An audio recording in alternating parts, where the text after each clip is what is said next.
The introduction opened with an invitation to explore the imaginative world of mortal engines, a universe filled with larger-than-life characters, none more monumental than the traction city of London. Robert Sheehan, who portrayed Tom Natsworthy, described how producer and co-writer Peter Jackson saw the potential for this vast city to captivate audiences by presenting something unprecedented. London, with its immense scale and rich history, was envisioned as a mountain on the move across the great hunting ground. Christian Rivers reflected on the challenge of translating the concept of moving cities to the screen. The design process required bold decisions, as the idea of a city on wheels was something audiences had never seen before. Peter Jackson explained that finding the right design for London was difficult, involving extensive design periods in 2007-2008 and again several years later. Approximately 200 drawings were made, all inspired by Philip Reeve's book.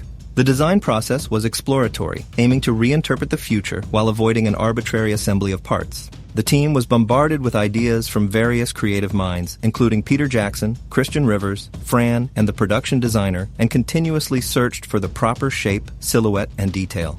Nick Keller emphasized that their approach was grounded in practicality and faithful to the source material rather than simply focusing on aesthetics. Rivers highlighted the challenge of balancing futuristic design with honoring iconic elements, striving to create something both fantastical and historically grounded. Keller mentioned how the idea of London as a giant lion, inspired by the Trafalgar Lions, evolved into the lions becoming symbolic sentinels on either side of the city, reinforcing the design philosophy that the city should feel like a living being. Ken McGaugh spoke about the intimate relationship with towns and vehicles, noting the creative challenges of making a city on wheels move convincingly. Peter Jackson hired Marco Spitoni, who came to New Zealand with his team to begin previs, pre-visualization for the film, a process that started as early as 2008. The previs tests helped the team understand how to visualize the concept effectively. Jackson observed that the previs helped identify ideas that were working well, highlighting the city's physicality and enormous scale.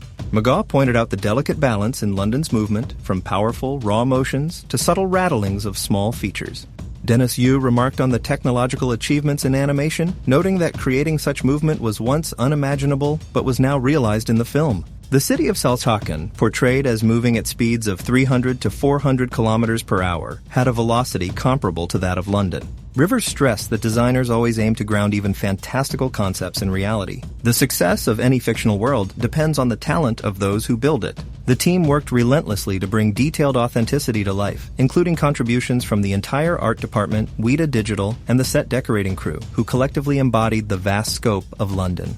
Peter Jackson acknowledged that lessons from the Tolkien movies showed that treating the world with as much authenticity as possible enhanced its impact. He expressed that many aspects of London were immersive enough to imagine living there, underscoring the film's dedication to detail and realism in crafting this extraordinary moving city.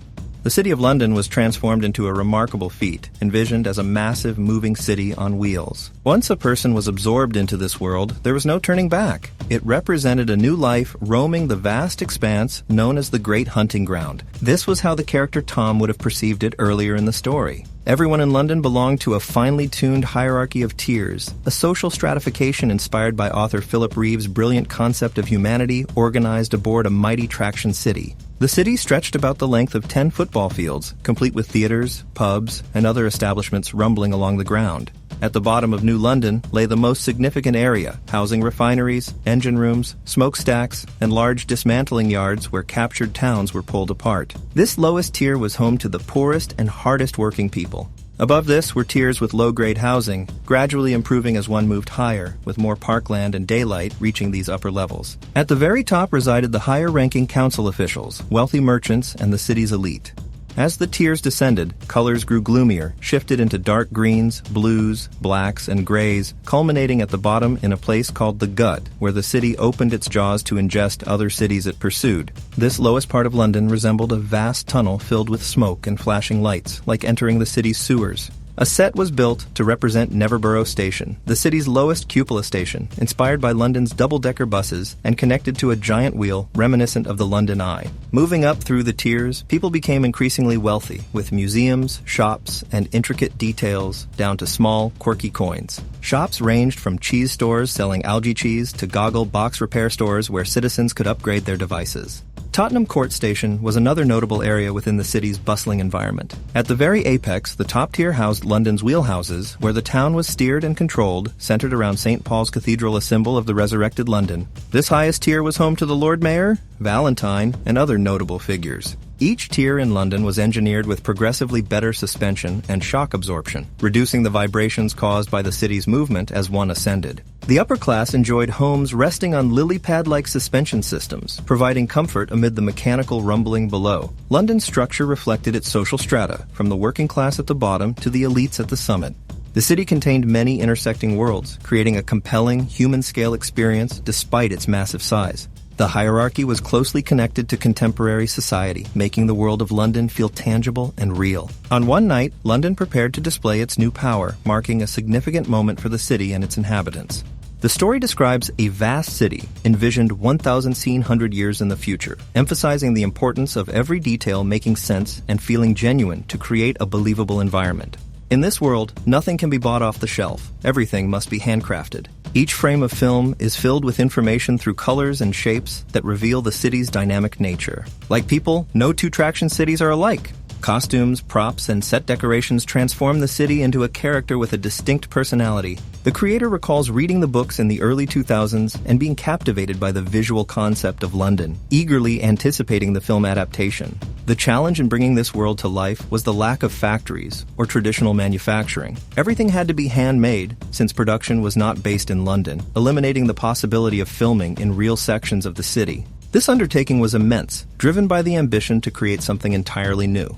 Reflecting on past filmmaking experiences, one contributor noted how the creative energy of making a film was akin to an adventure, and that the passion from those days persisted into this project. The art department is praised for its exceptional skill in crafting everything from tiny details to large sets, creating immersive, fantastic worlds. The work involved detailed artistic processes, including drawing, sponging color, textile printing, and screen printing. The city's visual makeup is a collage of elements from both the present day and imagined future, discarded materials, resulting in vibrant detail. The aim is to layer these elements to engage the audience and bring the design, props, and set decoration to life. One individual was tasked with fabricating goggle boxes, viewing devices that display information. Another described sculpting a polystyrene figure representing the project's leader, focusing on naturalizing its texture and allowing room for additional detailing. The team also created numerous replica police hats, placing them throughout the city's tiers from the lowest to the highest. The creative team expressed enthusiasm about the uniqueness of bringing this version of London to life, fascinated by the fact that it was something no one had seen before. Their collective energy is poured into making this vision a living, breathing world. The production benefits from highly skilled crews dedicated to problem-solving and inventing ways to create entire worlds from nothing, fostering a collaborative environment full of excitement and innovation. The character Tom Natsworthy is a third-class historian apprentice working for the London Museum in the world of mortal engines. The museum houses an extensive collection of artifacts from ancient times, offering everything one could dream of learning about this lost past. The museum is described as an extraordinary set, lively and fun to explore, though there is some bias in this admiration. The London Museum was designed to be much more than a mere location. It serves as a pivotal anchor for the story's connection to the past. Drawing inspiration from many sources, the final result is a museum that combines history and imagination, making it a truly remarkable environment. Upon arriving on a designated day, one might be amazed by the scale and detail of the museum, which feels both gigantic and breathtaking. In Mortal Engines, much of that historical knowledge has been lost with no known cause, prompting the production designer Dan Henna to envision a past that bridges the past, present, and future. The challenge was to recreate the essence of the Natural History Museum in London within a much smaller, yet faithful space, capturing its overall feel. The set was created with a tight schedule involving rapid construction and dressing to bring the vision to life efficiently.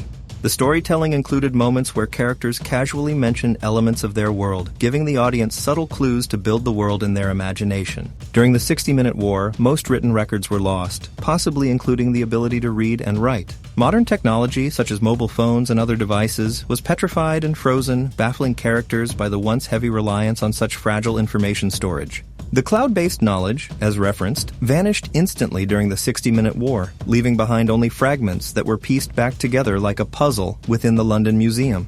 Many exhibits were sourced from the last 20 years of human technology and included items like TVs, iPads, and computer games that, ironically, comment on contemporary life. Production involved a mix of newly made objects and items found in junk shops, alongside some authentic ancient relics. Among the rare artifacts was a Sopwith plane, lent by Peter Jackson, the only one known to exist. Other elements featured in the museum were discovered over the last 4,000 years, blending the fictional world of history with tangible ancient artifacts. The main hall housed iconic Hollywood figures alongside Greek statues, adding a playful element that referenced popular culture. This approach allowed the museum to poke fun at 21st century culture subtly. A cabinet from the book's story referenced Europe's transformation into a massive hunting ground, while the library section was designed as a jewel-like room resembling a Fabergé egg. In the library, a book of W.B. Yeats' poems was found, noted for its magical sensibility and personal connections within the story's characters. A secret doorway was hidden within this exquisite room, amplifying the sense of mystery and discovery. The restoration room contained fascinating wet specimens, including a dolphin's head and shark eyeballs sourced from Tapapa Museum. The detailed set design and art direction helped actors focus on their performance by reducing their need to imagine the world around them. The collaboration between the characters and the world they inhabit was central to the drama's authentic unfolding. The catastrophic 60-minute war had destroyed much of the world and nearly annihilated humanity, leaving no official record of the events. Over time, fragments of history were painstakingly reconstructed, sometimes intentionally altered to provide subtle winks to the audience. Within this narrative, Tom and his superior historians stood as the last guardians of human history, dedicated to preserving and reminding others of how the world came to be. History, in this context, encompasses the past, present, and future, underscoring the idea that understanding history provides a way forward. This profound importance underpinned the vital role historians played in the story, tasked with maintaining the continuity of human knowledge and memory. The moment everyone has been anticipating arrives, revealing a scene that intertwines St. Paul's Cathedral with the Medusa myth. The creative intention was to merge historical reality with fantastical elements, crafting a set that felt authentic through St. Paul's actual existence, yet uniquely captivating for audiences. This location serves as the brightest focal point for Valentine's dreams of London, where Medusa is concealed a movie villain's fortress that naturally intrigues visitors. Philip Reeve conceptualized the idea that St. Paul's Cathedral, a recognizable building in this reimagined traction version of London, would be the home of a weapon created by Valentine. St. Paul's became a symbol of the film's antagonist. Within this universe, St. Paul's rests on the seventh tier of a massive moving city. While impossible today, this future vision imagines humanity discovering ways to achieve such feats in the distant future, evoking the feel of old 1960s futuristic films. Filming involved extensive effort akin to solving puzzles, balancing the reverence people have for St. Paul's with its use for sinister purposes, creating a thrilling tension. The story explores the immense difficulty of maintaining St. Paul's structural integrity in a moving city as the stones risk crumbling, requiring a balance between future reconstruction and the existing reality. The primary challenge in recreating St. Paul's on set was the lack of a space large enough to accommodate it. To address this, the cathedral was slightly scaled back by about 10%.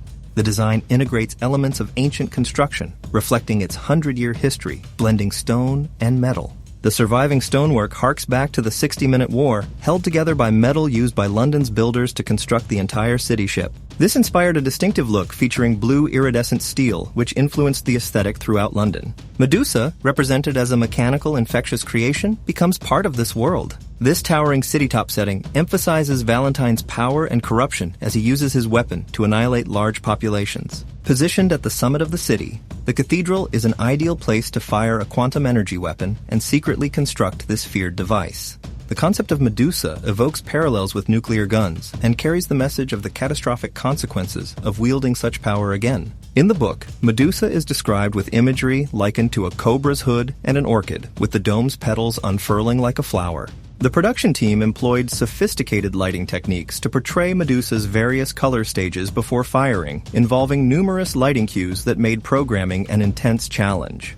The weapon's structure includes cables and control mechanisms that extend up to the dome, which can emit an electrical plasma-like beam. The weapon's expansive destruction was primarily achieved through computer-generated effects, highlighting the scale of the devastation. Science fiction is recognized for its unique ability to reflect humanity, societal beliefs, and ways of life unlike any other genre. It projects into imagined futures or alternate worlds, holding a mirror to the present. Mortal Engines presents an eccentric yet believable world that captivates audiences through its depth and imagination. This world-building process, supported by both the script and source novels, parallels the creation of other fantasy universes like Tolkien's, immersing viewers in a richly detailed, lived-in environment. The story's emotional pull is most potent when characters engage naturally within this carefully crafted world. The incredible vision and scale behind this depiction of London are described as astonishing.